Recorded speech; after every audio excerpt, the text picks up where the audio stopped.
So tonight we are going to be doing a little bit of a review of Daredevil Born Again, the first two episodes. They just released here in the Midwest about 2.5 hours ago.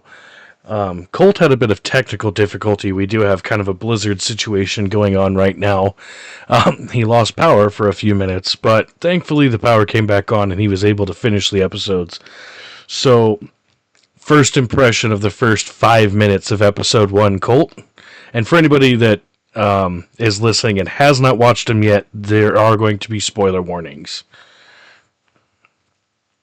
Give people a few seconds to exit, leave if they haven't watched it and don't want it spoiled.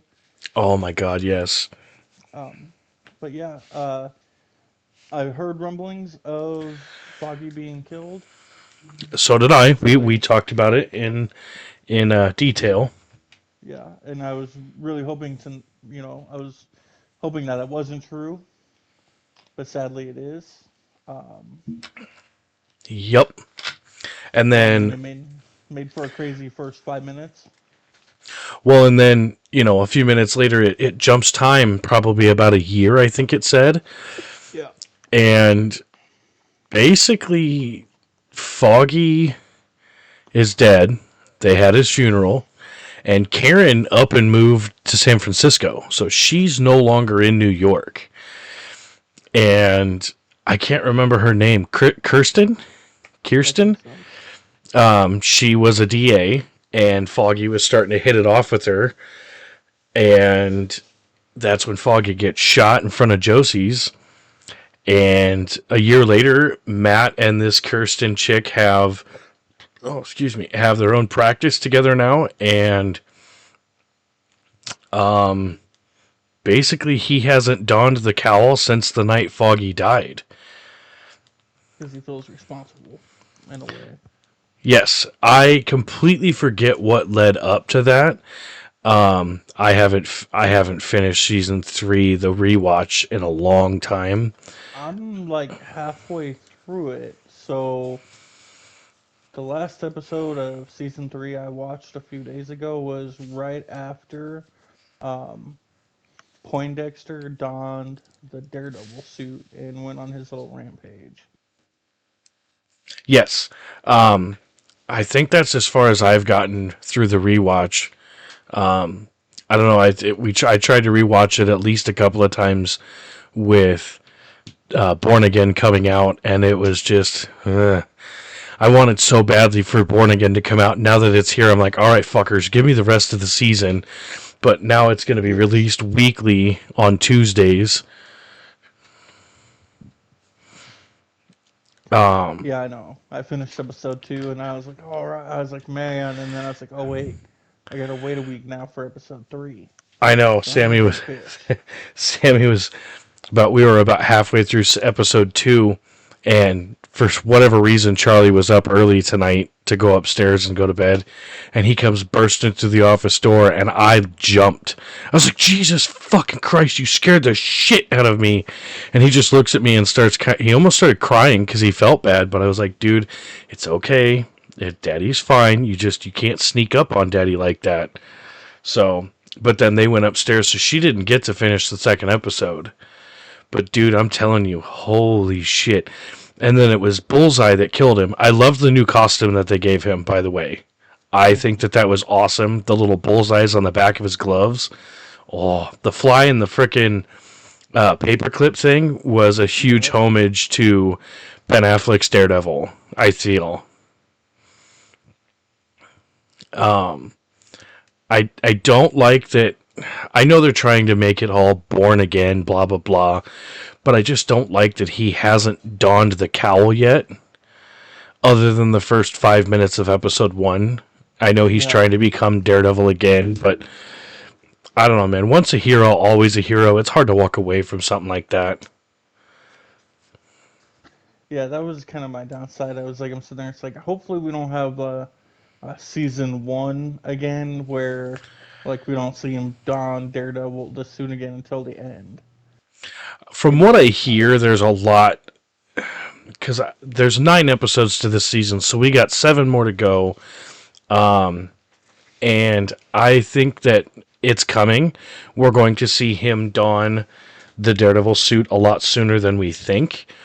Now that White Tiger was introduced and has been arrested for killing a cop.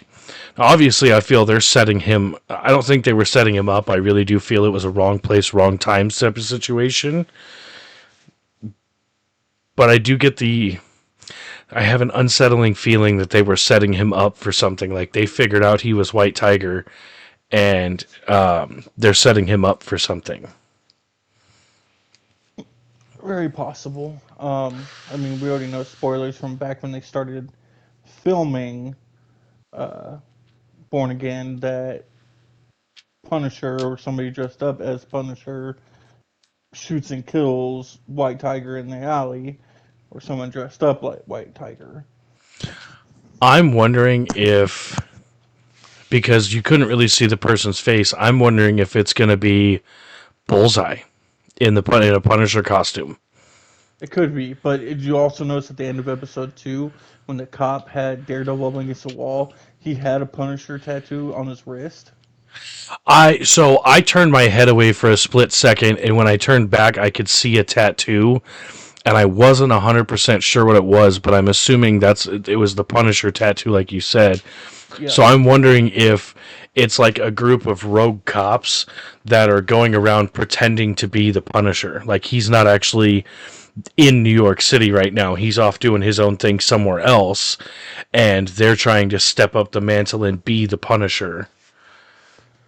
Or they're going with what's happened in the real world, which has caused Marvel Comics to do the whole away with the skull logo and go with that dragon logo that they recently went with, is because everybody with the popularity of John Berthnall's Punisher, and you had a bunch of rednecks and stuff like donning Punisher skulls and stuff like that, and thinking there's some, badasses or whatever and causing crimes.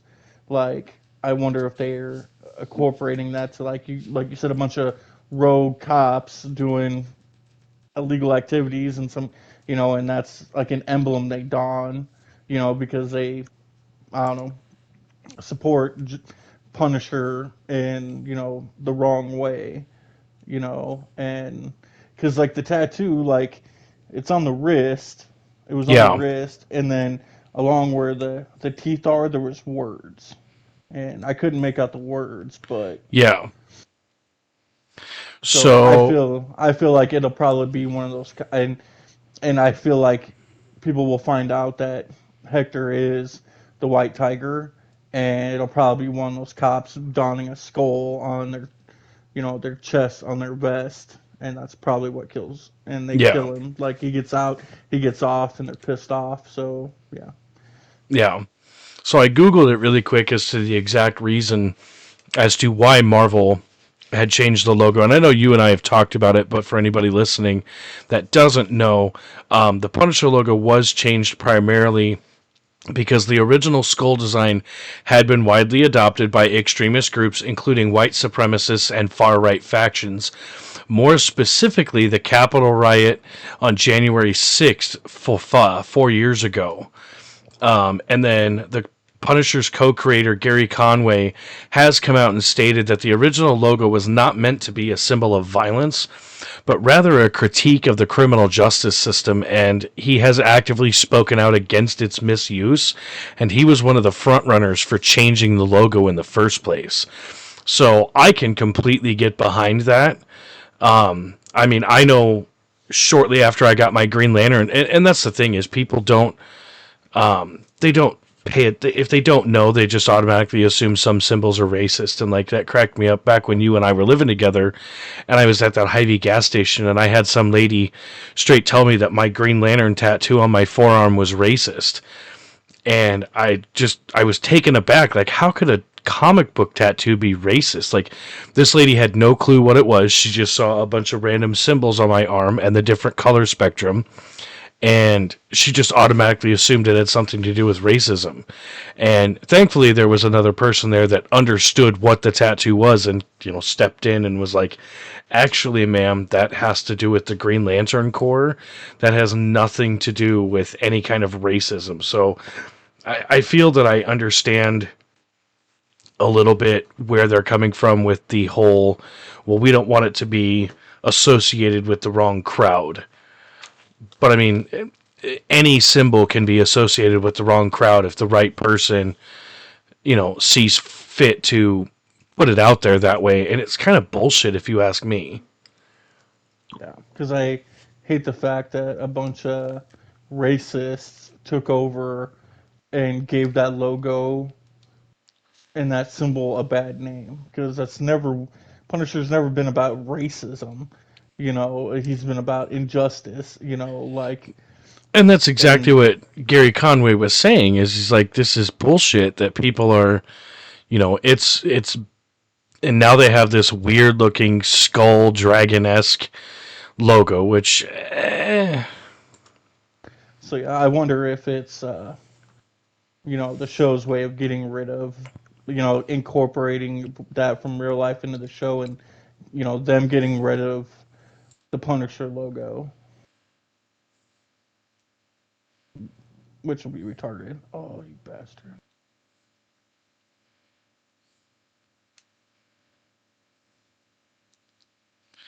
well, I guess it also has been linked back to Chris Kyle, back in 2012, the Navy SEAL sniper. Mm. He was quoted, "We all thought that what the Punisher did was really cool. He righted the wrongs. What we're doing over here. So we adopted his symbol, a skull, and we made it our own." So I mean, I get where people are saying it can be linked to, the wrong groups and shit like that. But at the same time, it's like, Jesus Christ, people. The Punisher's been around for decades. Why all of a sudden do we have to, why do we have to make things like that? Yeah, I did like the nod to Spider-Man. Oh, God, yes. They said a man dressed up in a spider costume, and then they said one other one. Well, he said a guy. He said a guy with a skull painted on his chest. Yep, he A talked about. man. Yeah, a man dressed up in a spider costume, and then a guy running around with devil horns on his head.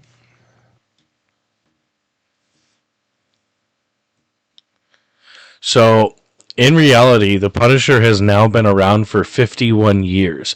His first debut was, as we know, ASM, or Amazing Spider-Man number 129. The cover was dated February of 1974. So, he's been around for over 50 years at this point. So, why now all of a sudden? I get why Marvel did it. I really do. They don't want to be associated with these, extremist groups. But any symbol can be changed, or any symbol can Right, be adopted by any group and become an extremist symbol. right. So, and if they're doing it because they believe that Frank Castle, the Punisher, like for some reason follows their like their beliefs of injustice, because I'm sure racist people, KKK, feel like what they're doing and what they believe in is injustice in their own fucked up way. Oh Like, yeah. um, why couldn't they take Punisher's new logo and adapt that? What's to say that they don't change their logo from, the old school Punisher skull to this newer skull Yeah, that's what I'm saying. eventually? Like, I yeah, mean, well, it's no different, if you go back to, the Dark Knight, or the Dark Knight Rises, the last one with Christian Bale, and people were drawing the bat symbol all over town to show that they supported what he did. Now, there are people that liked what Batman did, and there are people that didn't like what Batman did. But are we going to bastardize the bat symbol because it was being used by a certain group of people, whether it was for good or bad? I mean, it's the same premise, just different outcomes.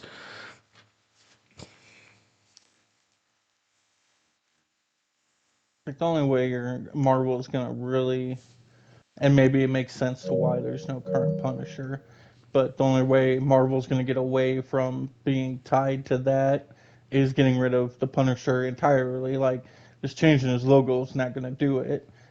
No. And shortly after they changed that logo is when the Punisher, died and hasn't been around since.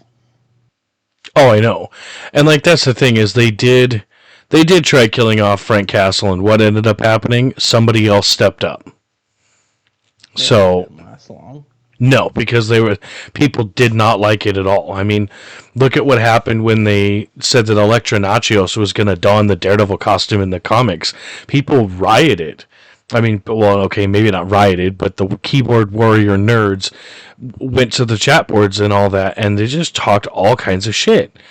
And I honestly think it was a good thing for her character because she now thinks like Matt would and is like, well, okay, I could easily kill these 10 guys that I'm up against, but Matt wouldn't do that. So I'm going to basically sit back and just, beat them to a pulp and then leave it at that. Like, I don't So, mind Elektra as Daredevil. I just don't see the need for two Daredevils now. no, I don't see the need for it either, but at this point, she's gone on with the persona long enough. I mean, they do call her the female Daredevil or the woman Daredevil, which is, it's no different than having a Batman and a Batgirl or a Spider-Man and a Gwen Stacy or a Spider. There's always a male and, not always, but most of the time, there's a male and a female counterpart. And Daredevil's never really had a female counterpart like that until now. No, and just like now there's two Wolverines, Yep. so Well, and then there's a third one, technically, if you count Helverine. true. So, speaking of Elektra, do we think that she's going to come back for this series? I know I read somewhere that they didn't recast her. So if that Hmm. means whether or not she's gonna show back up or not, I don't know. That's my question. I'm going to. I kind of have a feeling not because I thought, Foggy and Karen were gonna, play a big part like they did in the first three seasons, and apparently not. Apparently they had them in there just long enough to say, hey, to establish that it's still the same universe, but now we're going to all new characters other than Daredevil Yeah. and Wilson Fisk. So, in going with looking at her IMDb, she is not casted in Daredevil Born Again at all. And so it's safe to assume that she is probably not coming back for this series, which Probably not. is okay. I think that they need to go back to square one, which they are doing as best they can without rebooting him and start over. I mean, don't get me wrong. We both agree that we loved what Netflix did with the series in introducing Daredevil and the Punisher and the Defenders, but I'm just glad that now Daredevil is in canon with the MCU. Like he was in Spider-Man No Way Home, so he is canon in the MCU now. Now, as far as the others, they've never really shown up outside of their own TV shows. So, I was hoping like they're in like Fisk's like mayor introduction that like we'd get some sort of cameo from somebody in New York, whether it just be like, Peter Parker somewhere, or, like a quick glimpse, mhm. or, some kind of cameo I was honestly during that. hoping that they would have had him run against Luke Cage for mayor. I think, but in the comics, though, Wilson Fisk was the mayor, and then Luke Cage becomes mayor later on. He is now currently the mayor in the comics. So, I mean, if they would have had him run against Luke Cage, I think that I would have liked to have seen it. But now that I've said it out loud, I think that it wouldn't have worked to go in canon with the comics. But not everything has to go in canon with them. So, No, but with them and see with them introducing Wilson Fisk now in the MCU and as the mayor of New York, you can put him in so much. Oh God, Like yes. he can easily be a part of Spider-Man and anything really, because most Marvel takes place in New York, but most of it. But I you can tell it's still the Netflix show, but yet it's different. Like it's got its own feel to it, and I like the way it was filmed and shot. Like Yeah. it seems better put together. Not that Netflix did a bad job at all, because I still feel season two of Daredevil is probably one of the best seasons of TV ever. Oh yeah. I absolutely love season two. Um, I just love how they make his they make his suit realistic. Like it could be something that somebody actually makes. The Billy Club, yes, to an extent. I don't see it storing, the 100 feet of that nanite cable inside. Maybe 4 or 5 feet, but that's what movie magic is for. But who knows? I did like in the first 5 minutes how they actually had him swinging around on it. Yes. Oh, that was. I was like a little kid in a candy store watching that. Like in falling in love with the character of Daredevil from the '90s Spider-Man cartoon to the Ben Affleck live action adaptation to now Charlie Cox's adaptation is just absolutely phenomenal. I mean, I think it's just going to get better from here, and we're just getting a taste of what it's going to be. And I do like the brighter red on the suit. Yes, I really, really did like that. From what I can tell, in some of the set images that they had put out, that's later on, and it's an even brighter red. So I think they're trying to go more comic accurate this time around. I know in a recent interview they asked Charlie Cox, "Will we ever see the double D on the chest?" And Hmm. he just kind of laughed it off, and he's like, time will tell." Yeah. Like I I Go ahead. I'm still hoping for that, but is it like really a real necessity? No, but Oh yeah. Um, I think I don't know if that would translate really well. I think if they did it along the lines of how Ben Affleck's was, it was kind of branded into the leather of his jacket that he wore. If they were to do something along those lines, I think running around with two giant D's on his chest would be a little nail on the head. yeah, But I mean, he's that's what I was also saying. Like running around in an all red costume with horns. So that's what I'm saying. Like I don't think it's necessarily necessary. no, but nostalgic purposes, I think it would be awesome. I am waiting for the scene where they show the multiple masks, and Mm-hmm. we'll get to see the Shadowland Daredevil cowl and the regular red cowl, as well as the yellow cowl from um, She-Hulk. She-Hulk. I wanted to say her Hulk for some reason. But I honestly think it's just going to be an amazing show. I really do. I do have high hopes for it. With any new Marvel or DC or any movie project anymore, after that movie Trap and being so hyped up for it and then being so let down, I'm just going into any movie, any comic arc, any TV show. I'm going in with very low expectations just because, like, I was so excited. And I'm still pissed about that movie. I'll still rant about that shit to this day. I mean, I went in with such high hopes, and it was so ungodly predictable. I think these first two episodes like surpassed my expectations. Oh, The for only sure. now the only thing I'm kind of upset about is I had a feeling it was going to be this way. Just the past three seasons of Daredevil, that I was hyped for Muse, but I didn't think that he was going to be that big of a protagonist in this season, and there's no he. I mean,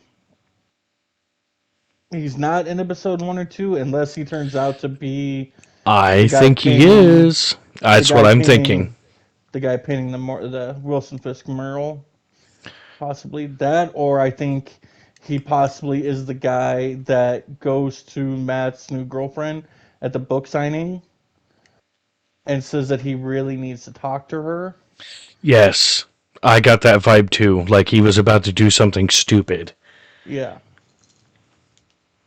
and I think he ends up being Muse, because then she when she calls Matt and says, "Hey, I have an appointment," I thought it was gonna be him, So did and I, yeah, honestly. and I think they wanted you to think that that's what it was gonna be at that point in time. So I figured it was either going to be him or like Karen or something, but it was Wilson and Vanessa going in for marriage counseling. I want to know who the fuck Adam is. Do you remember that part? huh. So, Wilson and Vanessa are finally talking privately with nobody around him after he's made his, he was elected as mayor, and he's talking to her, and he said something, and he goes, and I know about Adam, by the way. And she just kind of turned and looked at him and smirked. So either she was pregnant and had a son, or Adam is a little side fling that she had going with somebody. And see, I was wondering, like I must have missed that. I got up and went to the fridge, and it must have been during that part. But when they were in counseling, how she said she took over the business once he disappeared, Yep. and that business was going real well between management and however she phrased it, the coworkers or whatever. Yeah. Like it kind of gave off that vibe that there was something going on between her and one of her employees. Yeah, something was going spectacularly well to the point where she was doing something. Yeah. And we all know at some point that Kingpin does, because she asked, any kids, and he's like, no. Well, we all know in the comics at some point in time he does have a kid. He ends up being he's the Rose, Yes, I remember that. and depending on what universe, because then if you go Sony's universe, he's the first Miles Morales animated movie. He's trying to you know go to a different timeline to get Vanessa and his son back. Hmm.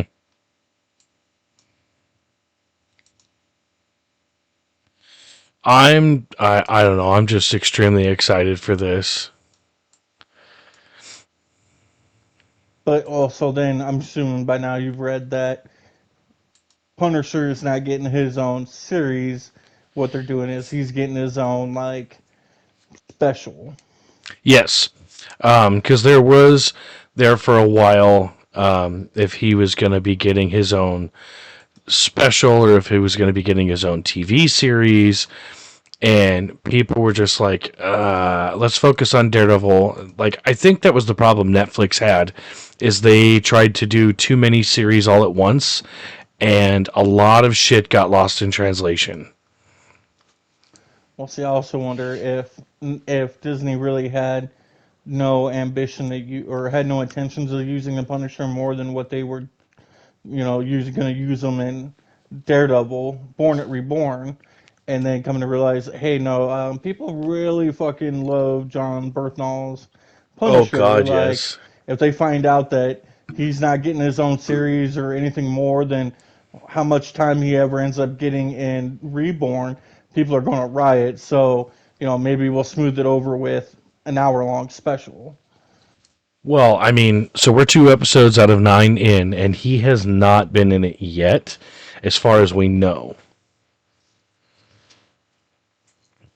I So, mean, the closest thing is the tattoo on the cop's wrist. yeah.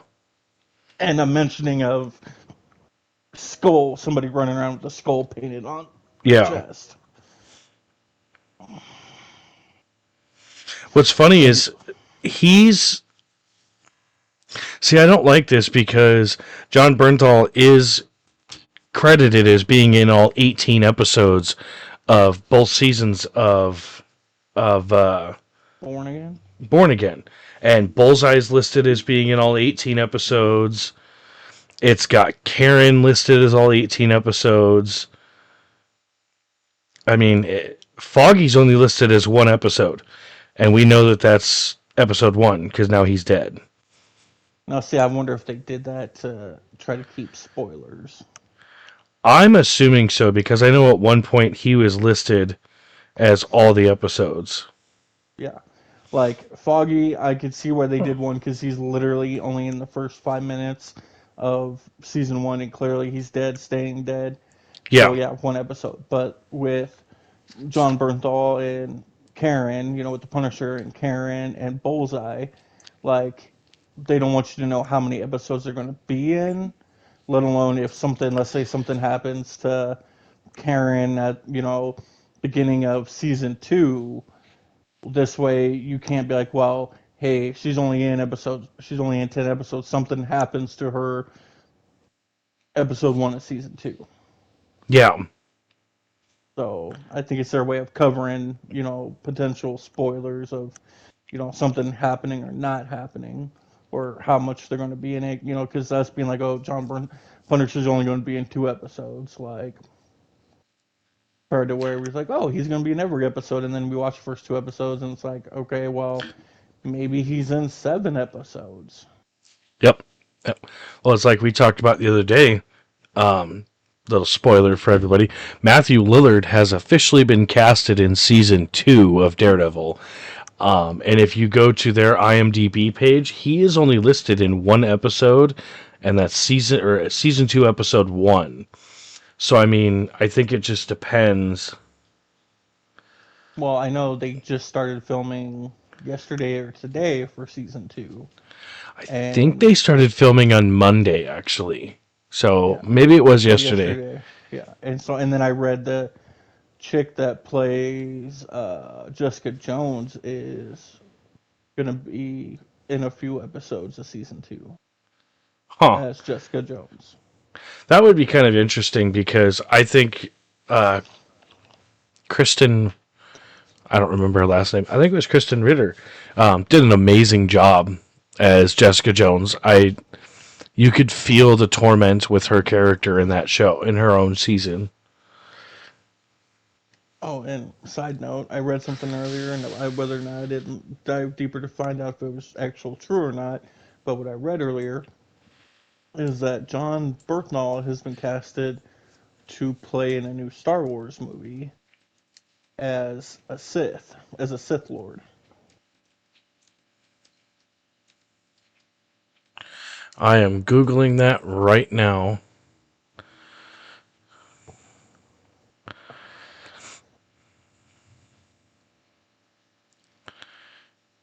Let's go to his IMDb page.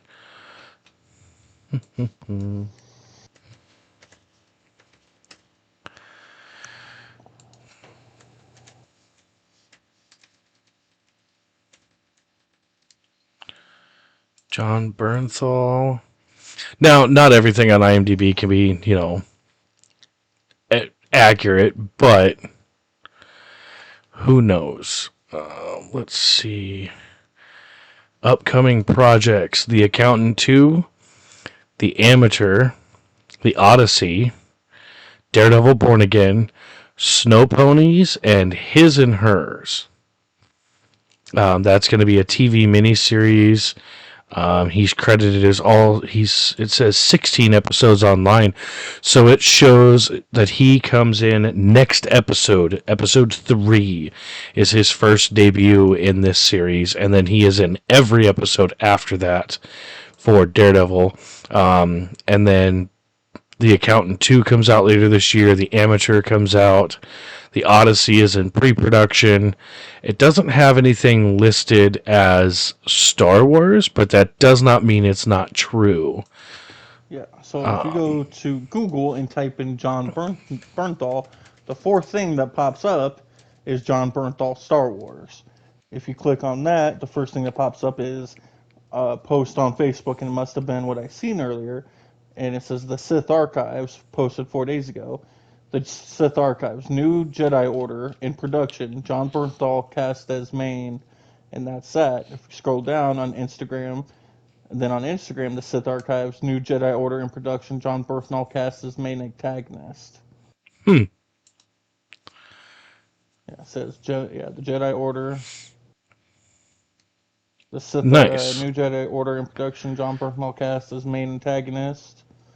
Um, let's see, February 28th, 2025. Exciting news for Star Wars fans. The highly anticipated film New Jedi Order has officially entered production. According to an industry insider closest to Lucasfilm, the film will feature a notable casting decision. John Bernthal, known for his compelling performance in The Punisher and The Walking Dead, has been confirmed as the main antagonist, a mysterious new Sith Lord. Yep, I just pulled up that article. The latest installment in the Star Wars saga promises to explore the evolution of the Jedi Order following the events of the sequel trilogy, with Rey, portrayed by Daisy Ridley, taking on a center role as she seeks to rebuild the Jedi legacy. With the addition of Bernthal's character, fans can expect a thrilling dynamic between the protagonist and the formidable new Sith Lord. As production ramps up, more updates are expected, including the reveal of additional cast members and plot details. With Bernthal's proven track record for portraying intense and multi-faction characters, anticipation is high for what he'll bring to the iconic franchise. So, I am 100% on board with this. So am I. Just because I think he would make it. I mean, Jedi or Sith, I think he would make an amazing character. Yes. I think he will kill it. And if he does become the new badass, follows in the steps of, Vader, Kylo Ren, Darth Maul, just think we met him before he became, a A badass Sith Star Lord. Lord. Yeah. Yep. I know. Go ahead. Speaking of meeting people, so we're gonna go to Des Moines at the end of May, right? That's what I joked with Sammy about. She just kind of looked at me, and I was like, "If we leave early enough, we can just drive there and back. It's only a 3-hour drive one way." Yeah, I mean, so is Kansas City, and if he's only there on a Saturday, so I know. In reality, it would be smarter to drive down Friday night, stay the night, drive or find a ride there, go get his autograph, and then because I don't even know who else is going to be at Des Moines Con. I literally looked at it, and it's nobody of any interest as of yet. Everybody they've announced other than him is all like anime people. Really? Yeah.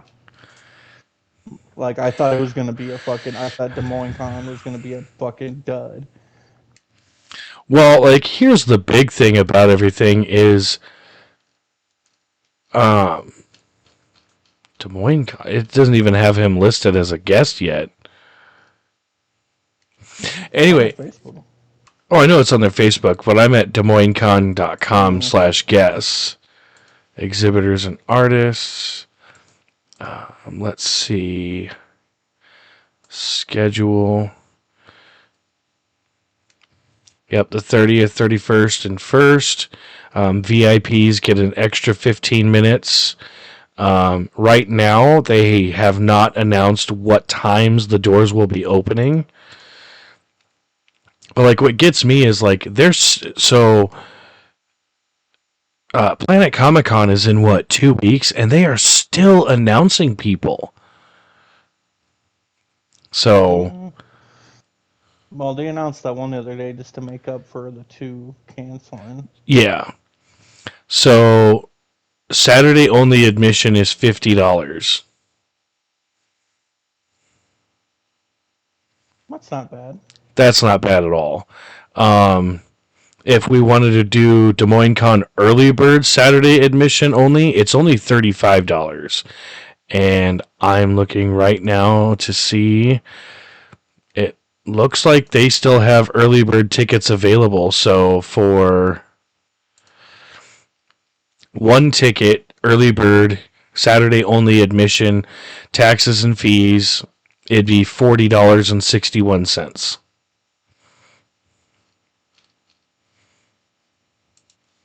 And then let's ballpark his autographing one item at, let's say, 50, because he's not as big as, to me. I don't think he's as big an, even though he's Daredevil. I don't think he's as big of a name overall as John Bernthal is. Yeah. So let's peg him at let's go $60. So $105 would get us in and the autograph.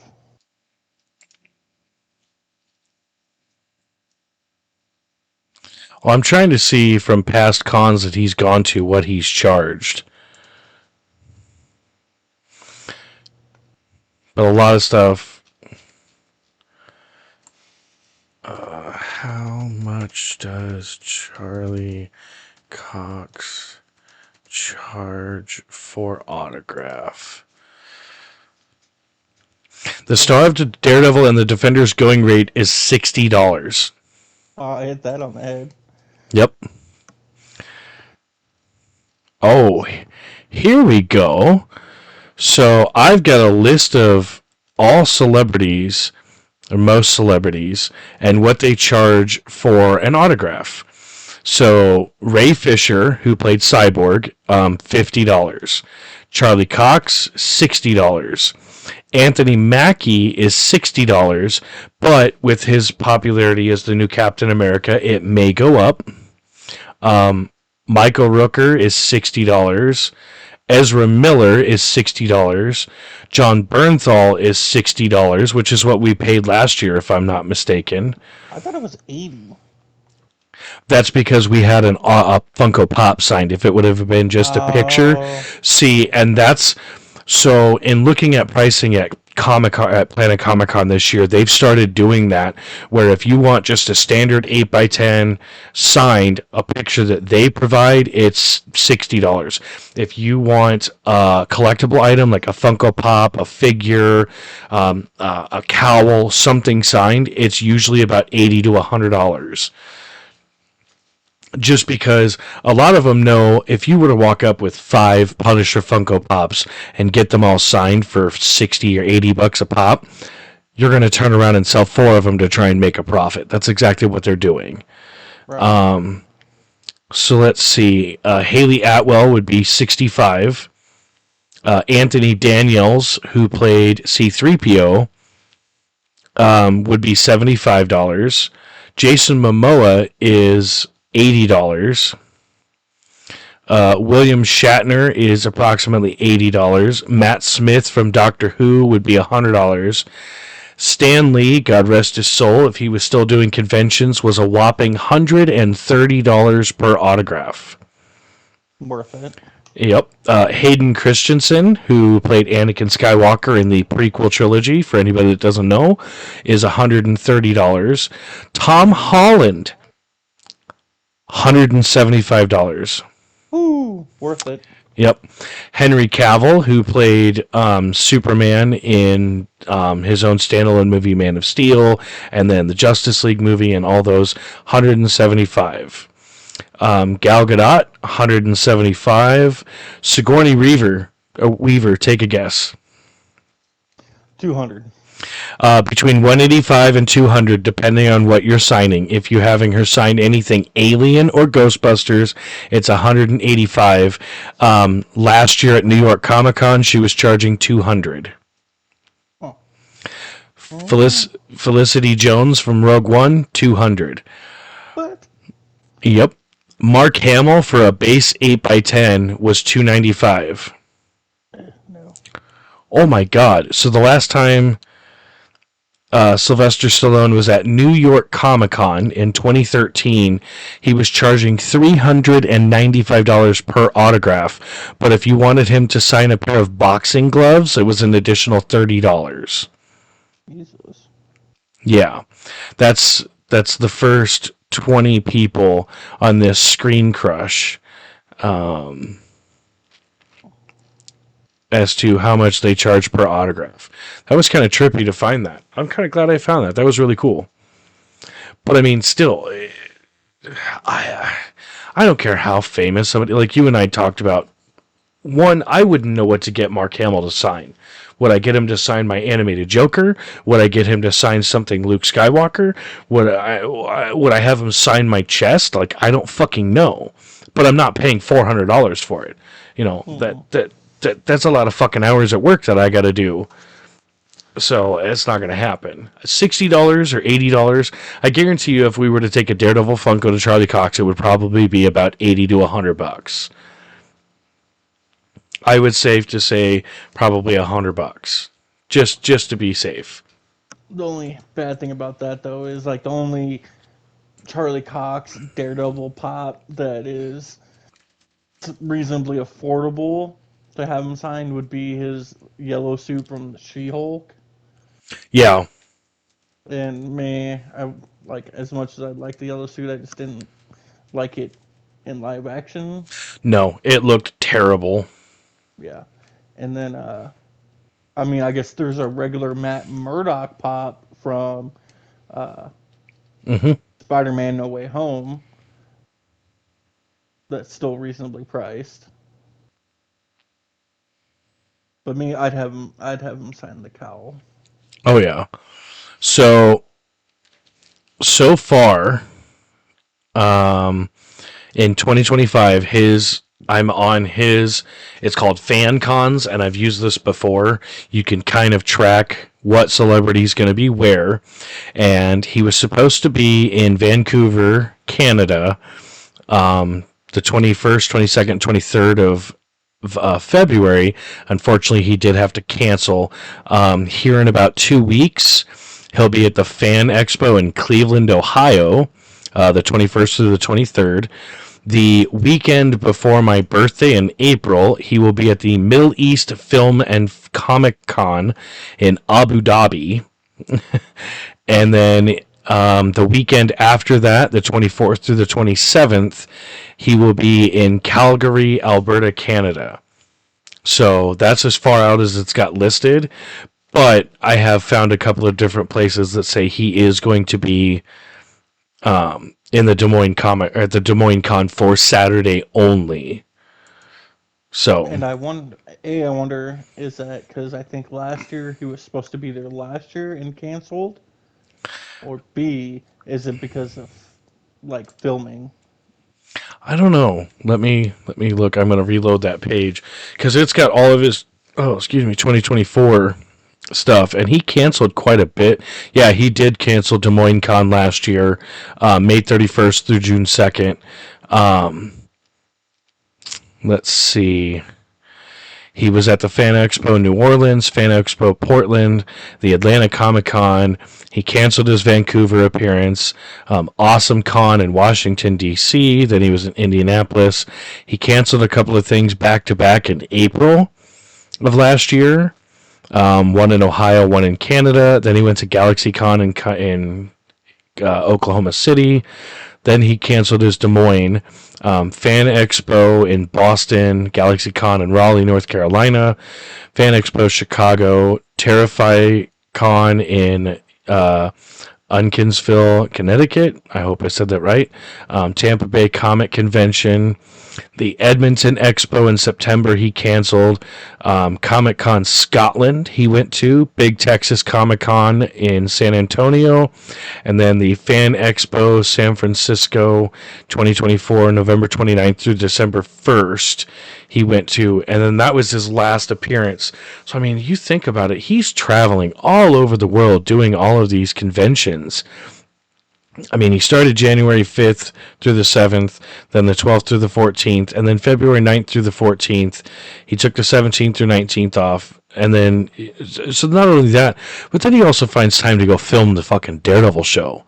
Like, dude, fuck that. I could not be that. No way. No way in hell.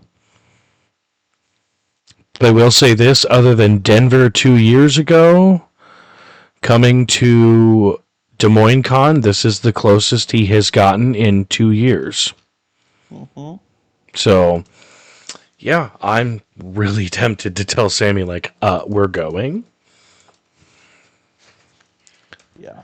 I mean, you gotta think it's not gonna be. It won't, like I said, like, and I just looked up the list of guests again. Literally, so far, he's literally the only person I have interest in. Like, Yeah.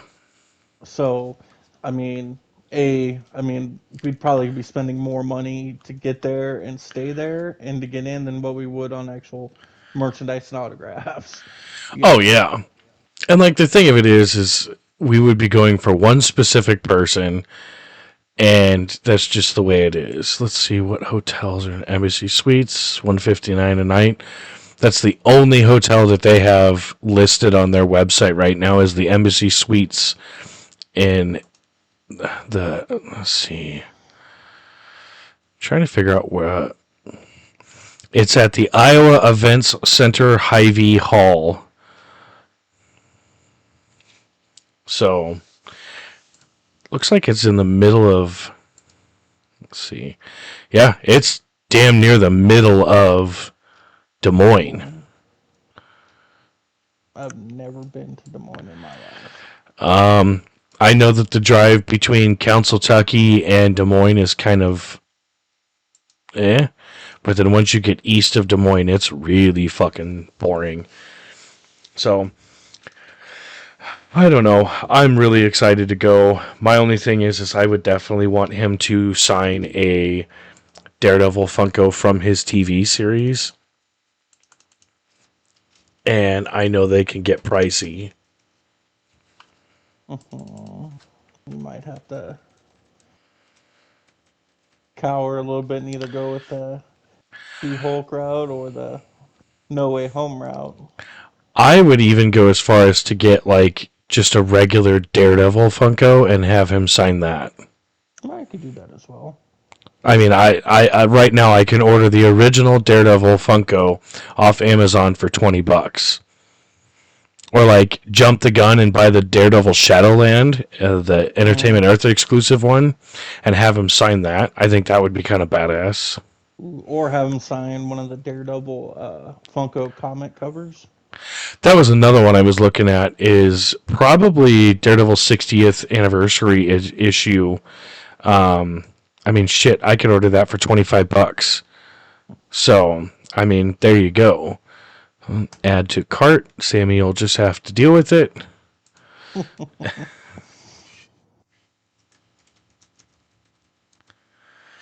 Like, honey, you can go this time.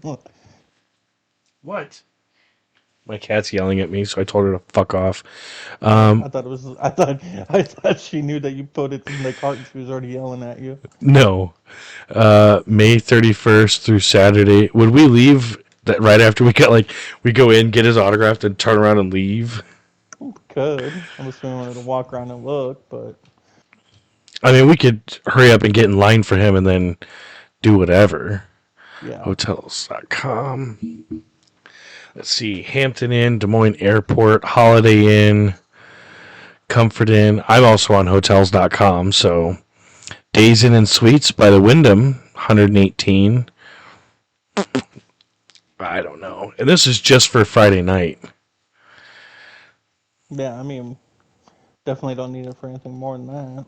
No. Tell me we need to find something with a pool, though, since we won't have a casino. Yeah, that was bad. We spent way too much money on that. And neither one of us smokes anymore, so. No, well, and see, and that's something I joked about. I was like, we wouldn't even have to leave the room to vape. I Mm-mm. mean,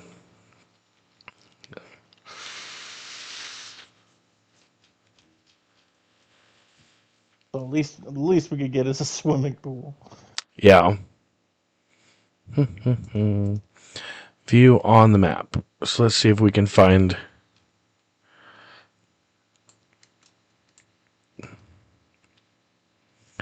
Oof.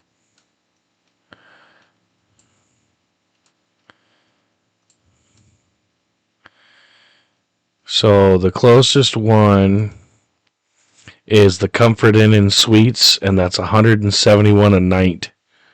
Ooh, damn. Yeah. And we're talking that would be within walking distance. I guess we got to figure out, is walking distance closer and a cheaper route, or taking an Uber? Well, so Days Inn by Wyndham, West Des Moines, $98 for the night. I have no idea the distance, but I'm assuming it would probably. Here's one for 72. The Econo Lodge. They do have a pool and breakfast is included. Ooh. Fancy. I'm assuming that if we were to get out there Friday night like we did for Planet Comic Con, and get out there Friday night or Friday afternoon, get checked in, get settled, get a plan in place, figure out how much it's going to cost us to Uber from there. I mean, it looks like it would be about the same distance. Let's see. Where did I say the Iowa Event Center? Okay, so yeah. It looks like it'd be, about 4 or 5 miles, which is about the distance it was from our hotel in Kansas City to the convention center. So I would assume it would probably be about $20 to $30 one way for an Uber. So let's say $30 highball, $60 plus the $72 for the hotel. You're looking at $130 for the hotel and Uber rides there and back. Plus, and it's still $40 cheaper than the closest hotel. True. So, I think that would be our best bet. 130 a piece for hotel, Uber. Let's say another 25 for gas. So that's what. Let's say 160. 110 for the ticket and the autograph. Oh, if we So booked you're this hotel, it'd be like $40 a person for the hotel. see, less than $300 a piece would get us the essentials. Mm-hmm. Iowa Not bad at State all. Fairgrounds are a 9-minute walk. Let's see. The Hy-Vee Hall, where we would be going, is a 7-minute drive.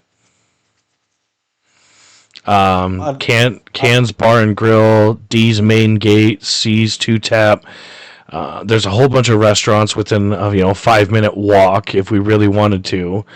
But the Hy-Vee Hall is a 7-minute drive. So I would assume with traffic it'd be about 15 minutes at the most. I don't think our Uber ride would be that expensive, honestly. no. I'm in. I mean, $300 or $400 to go like a Friday into Saturday. Man, not bad at all. No. And in reality, so far, we're only going for the one person, and his autograph, like we said, what, $40 for the ticket. We'll split the hotel and the Uber. We'll say $100 or $80 for that, so that's $160. It'd be about $400 after it's all said and done to go for a couple of days. Yeah. So that's not bad at all. No. I think we just spent the last 20 minutes of our episode planning our trip to Des Moines this year to go meet Charlie Cox. I'm super excited for that one. I am 100% down. I think we should have shirts made. This is We Love Cox.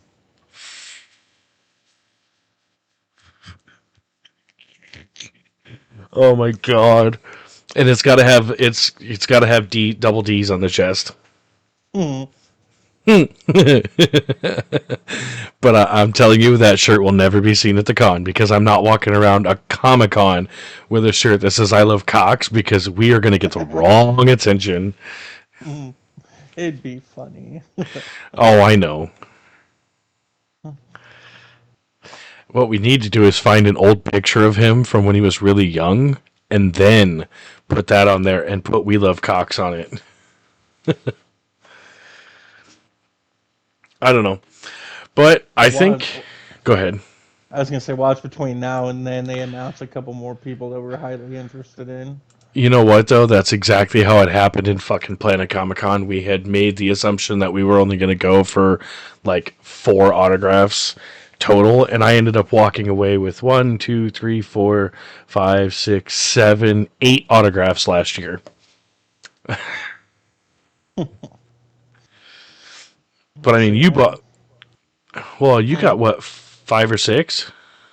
Let's see. I got Ulrich, Sarah Strong, Jamie Kennedy, Tom Berthel, Spencer Chalmers. 5? 5. There you go. But I also got Skeet to sign 2, so it's 6. No, I had Skeet sign 3, so it's 7. And then I had, yeah, 5 different people, 8 signatures. That's not too bad. I mean, we got the same number of signatures, just not as many different.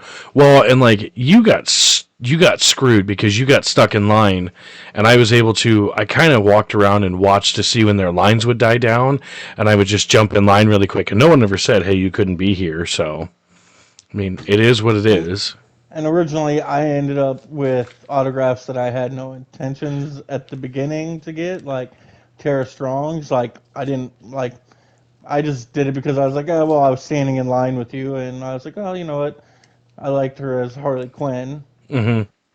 And then Spencer Charnez, Spencer from Ice Nine Kills, was just another standing in line waiting for Skeet, and he had nobody in his line, so I just had you stand there. Well, I ran over there real quick.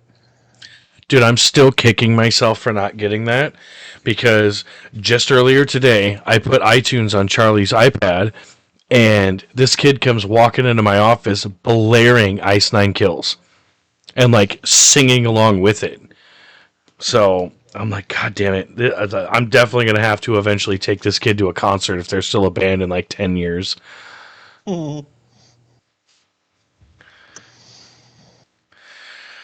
But with that, I think we're going to wrap this one up. We're going to call it a day, and we're going to go with that. So definitely go check out Daredevil Born Again. If you haven't already, I highly, highly suggest it. I think it's going to be an amazing show, and they're going to do this character some absolute justice. Oh, absolutely. So with that, we will catch you all in whenever we decide to do another episode, probably after the Punisher comes back in a week. So we'll catch you all then. Hasta la Calam.